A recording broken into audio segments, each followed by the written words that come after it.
Drakkar, front right here. What up? Congratulations on the victory. I think, when people sign up to fight Edson Barbaza, they kind of know what to expect. A lot of leg kicks, a lot of flashy stuff in there, but it seems like you had him scouted out pretty well. So I guess, how did the fight play out in there compared to, the game plan expectations? Exactly how I thought it was, what was going to be.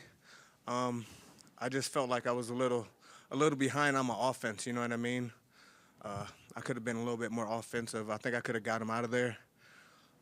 Kind of went to his pace instead of dictating, my pressure and just putting it on him.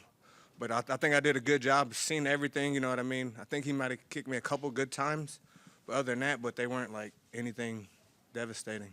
Why do you think you were fighting at his pace? Was it something he was doing to just get in there? And Just those kicks, you know what I mean? I was just thinking about those kicks, and then I tried to hit him with his own little fucking spin wheel kick at the beginning, so I was like, fuck, maybe I'll get him out with his own move. Had a bit of a somersault there at the end. I thought of Justin Gaethje on that one. It seems like you found a lot of success with that right hand every time you threw it, too. Is that something you also scouted out, or you just kind of see that works? Fuck, he's 39 years old. You know what I mean? You get slower. And it was just there, you know what I mean? I have a pretty quick, too. And if you look at all my fights, that's the only fucking punch I really throw, so. And, guys like Edson, they've been fighting for so long in multiple weight classes. There's so much tape on guys. And, Izzy said one time, like when he fought Anderson Silva, he had watched so much tape on this guy that it was kind of surreal seeing it in front of him, what he had seen watching his fights over the years. Did you have any experience, anything like that with Edson? Be honest, I watched zero tape on him. I let my coaches watch the tape and have my training partners simulate him. You know what I mean? I did that before where I would watch people's tape, and that just got in my head. I'm just thinking about them instead of executing my game plan. If my coaches did a great job at scouting them out and having all my teammates do those things, so it worked out perfect. In terms of your own career, back in the win column, so I guess what do you want for the rest of you to look like? Do you want another fight, or is there at some point you start looking at names in this division? Man, every time I call out a name, I get someone totally different. You know what I mean? I'm not going to call out anyone anymore. You know what I mean? I would love to still get that Beneil fight back. Like anyone I really lost to, I'll fight Joel again, anyone, you know what I mean?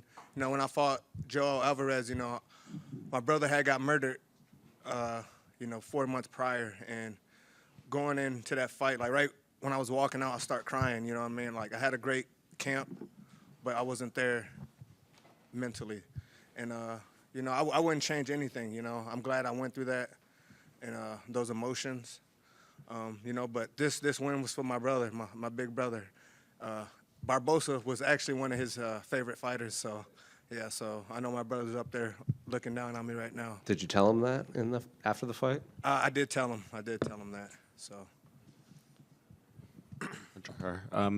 This is your 10th UFC win tonight. I know, like, on this journey of being here, you don't really get to stop and reflect on the moments and stuff, but that's a nice benchmark to get to. Not many fighters are here long enough to have 10 fights, let alone 10. I was hoping to get, I think the last fight I was going for, what was it, the clinch record? The clinch record. Yeah. Hopefully I got it this time, so. Yeah, all those foot stomps, yeah, I fucking definitely got it. Yeah, I guess what does it mean to you to get that 10th UFC win tonight? Dude, a lot of people can't say they got 10 wins in the UFC. And for me, I still feel like the little poor kid from South Haven, Michigan. You know what I mean? I don't feel like I'm anyone special. Just to be able to do this in the UFC, it's amazing. All right, right back here. You described this as this fight was coming like the perfect moment, right? And you're getting 10th UFC win against a big name like Edson Barboza. This kind of seems to like reset you, right, a little bit in your spot in the division. Now you can just look forward and ahead. What do you want next? Like you want just something? I know you said anytime you call somebody out, you don't get them. Yep. I was talking to my coach. I went on a 2-fight win streak. I lost. Then I went on a 3-fight win streak. I lost. I went on a 4-fight win streak and I lost. So tonight is I'm gonna start my 5. So. And then fighting someone you respect, someone that you've watched for a long time. Did you have to get that out of your head before you got in the cage? Like I got to punch him in the face. You know what I mean. I wanted to take everything that he worked for. You know what I mean. He built a name for himself, and I wanted to go out there and put him on my resume. Drakkar over here. Congrats on the win. You and Jared Cannonier represent the MMA lab tonight. You're 37 years young, but he's 41 and still one of the best in the world. Has he taught you anything about longevity and, staying fit for this long? Yeah, man, Jared, dude, he takes care of his body, you know what I mean? And he does all the right things outside of camp. He's always in the gym.